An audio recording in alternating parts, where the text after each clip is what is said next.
Hey there, fellows. So right here we have today's guinea pig and a collage of the experiment of the day. Okay, so let me explain what's going on. We have a prop shaft, a few springs, and all of these are automotive parts, of course. And so yeah, this is going to be something a few people requested we try. The idea is to cut out the pipe section of the propeller shaft and weld in a coil spring instead. I guess you can call that some sort of damper, I don't know. As far as execution goes, that should be simple enough, I reckon. At first glance, there doesn't seem to be anything overly complicated about this, which isn't to say that there aren't any issues. Notably, all of these springs curl in one direction. So no matter how we position this when fitting it to the prop shaft, it'll be forced to unwind when the car moves forward. And we'd really prefer it to be the other way around. And so I think we'll have to begin testing in reverse once we assemble everything. Just so we don't break it right away.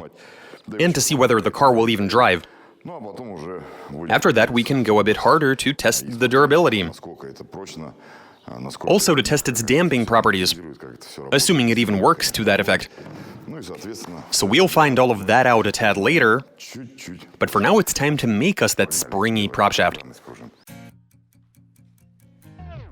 Wait, have you seen our new Freddy-style t-shirt? If not, hit the link in the description. If you're still here, you should know that aside from a new t-shirt, we offer a lot of other different merch, bearing the Garage 54 logo. Past payment issues have been solved, and now you can send payment for your order even via PayPal. So if you'd like to treat yourself, a friend, or a relative to some awesome Garage 54 merch, hit the link in the description to head on over to our shop. And don't forget to use the promo code for a solid discount. Now back to the video. Spring mod for prop shaft, will it work? Originally uploaded in July of 2020. Translation and voiceover by BMI Russian.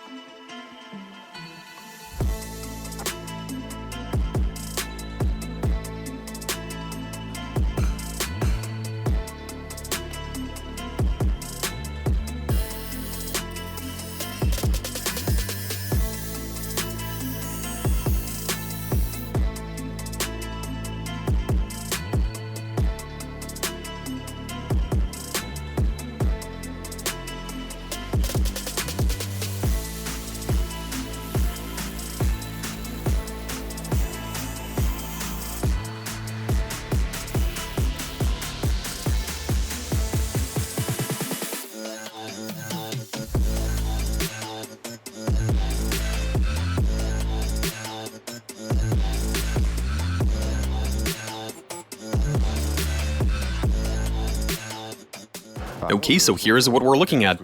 We're running a spring for an OCOM. It is rather weak, but this is a prototype light version, so we'll be trying it out first. The curious part is that, well, it has a bit of weight to it, and even its own weight is enough to make it sag.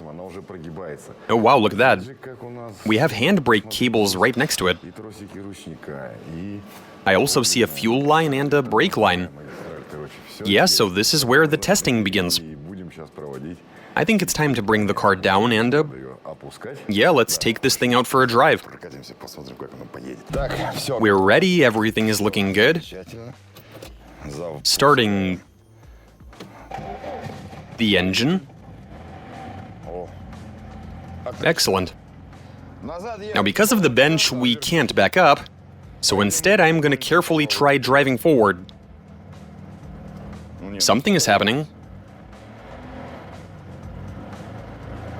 Yeah, there definitely is some torque transfer happening. Easy.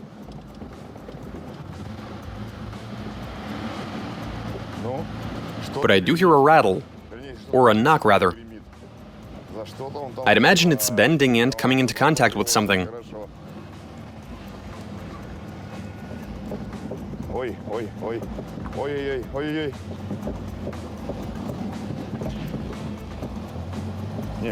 I'm afraid it might break if I try going uphill.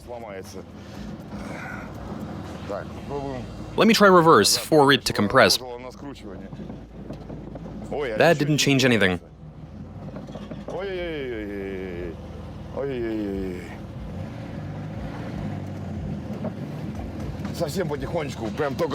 Yeah, this only allows going very slowly.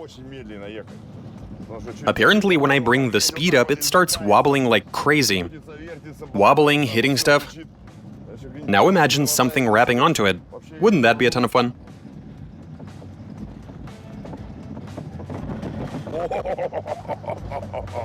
That was me pressing the gas pedal a bit harder. I don't see the point of inducing wheel spin or doing any sort of hard launch. That'll just immediately break it. Or maybe not? Yeah, I think it will.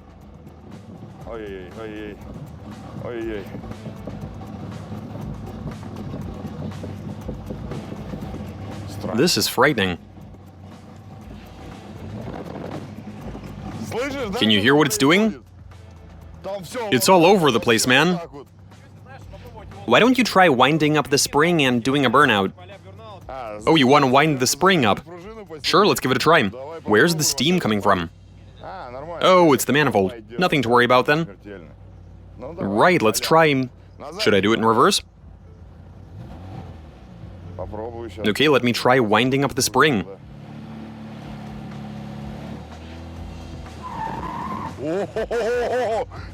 Holy cow! So I just threw the car into reverse to wind up the spring. It is keeping it together, albeit we are winding it up. I'd imagine it'll straighten out in a forward gear. Or perhaps it won't. Let's give it a try. The thin Oka spring is holding up, check that out. And that is some serious load. It's jumping around a lot. Watch this. I broke it.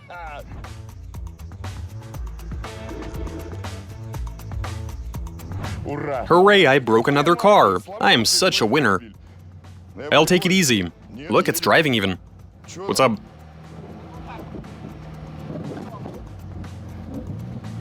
All right then.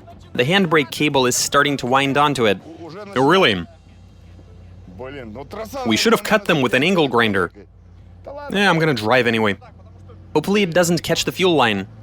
Yeah, that's true. Anyway, let's get the car onto a lift and see what happened to the spring.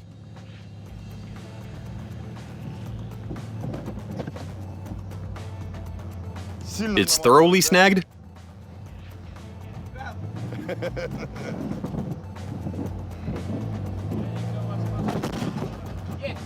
We done?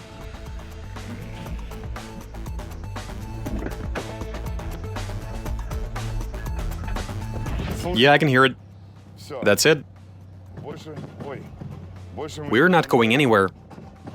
It's broken. It did make a good bell, though.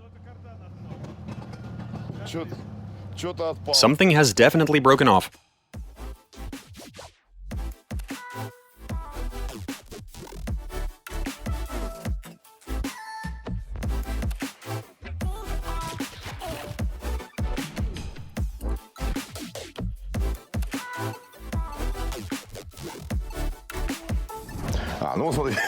Okay, so here's what happened. This looks very bad. The spring has snapped. The reason being, ouch, it's prickly. The steel it's made from is of the high carbon variety. And it broke right in the very spot where it was welded to the shaft. And it snagged the cables. Man, I told them we need to cut them off. We'll definitely do it this time, to avoid the situation repeating itself. Even with this sort of thin spring, when you have it winding up especially, remember how I said it's curled the wrong way? So yeah, when the car is moving forward, it's basically unwinding, but in reverse, it's winding up, so it's the other way around. You would have just seen the car spinning both wheels in reverse, and the spring took it quite well, actually. But now we're gonna fit something a bit more substantial and do that all over again.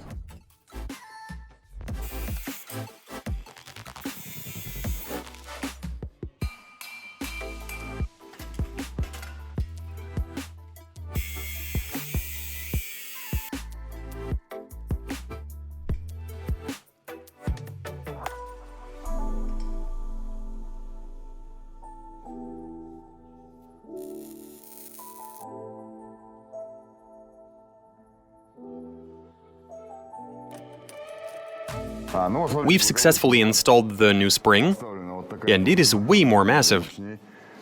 I can't tell whether it's from the front of a Lada or a Volga, or some kind of import. Could be from anything. It doesn't matter. The point is it's nice and thick, and it's probably durable. We're about to find out if that's true. We've cut the cables out, removed anything else that might wrap onto it, and now it's time to commence the testing. Wonderful. Let's fire up the... Why'd you stick your fingers in there? It started. And let's drive in reverse, which we can afford to do now. I can hear it knocking. We still have a knock. Meaning there's a lot of movement. It's obviously bent, but okay.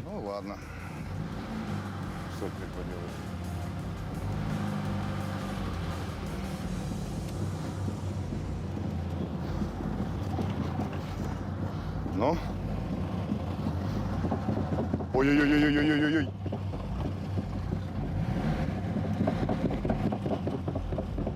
What a nasty knock.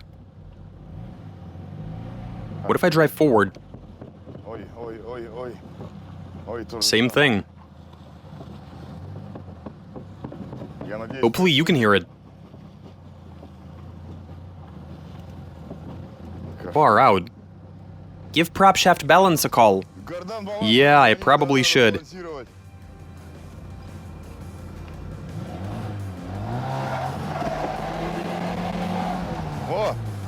You took that well in reverse. The wheels were spinning, everything was holding up. Very nice. What if I try going forward? That also worked. That is one hell of a spring. It's keeping it together when unwinding even.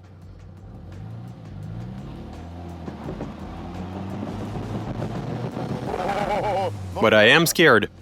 I'm gonna go for a ride. Yeah, that was definitely an overstatement. Riding around when you have that bad of a knock from the propshaft isn't enjoyable in the least.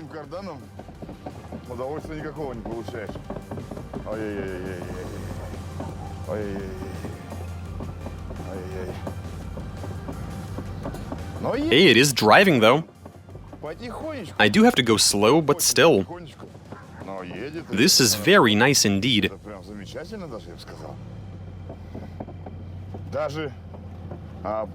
I was able to do a burnout in first gear without even breaking or deforming the spring. It held up just fine. It seems to be a mighty one. Well guys, overall I'd say this went well. We ran a more durable spring and it turned out to be a way better option than the first one. The Oka spring was too thin, it broke. But this one was able to tolerate way more stress. You saw me spinning the wheels in reverse, but then again that thinner one was also up to it, when we had it winding up. But with the thicker one, it didn't even matter which way the car was going. It was also winding up in reverse, while unwinding in first gear, and it was holding up regardless. The car was very much drivable, even if I did have to go really slow. Because at slightly higher speed, the shaft was doing this sort of dance because of the bend. That was causing a knock, which I even felt with the seat of my pants. Now that was rather unpleasant. That said, we are looking at a 107% success rate. The spring was able to cope with transferring the torque. from the gearbox to the rear axle. So we fulfilled this viewer request, and that's all I got for you. Watch us, subscribe, send in your suggestions, comment, give us a big thumbs up. Alright, catch you later.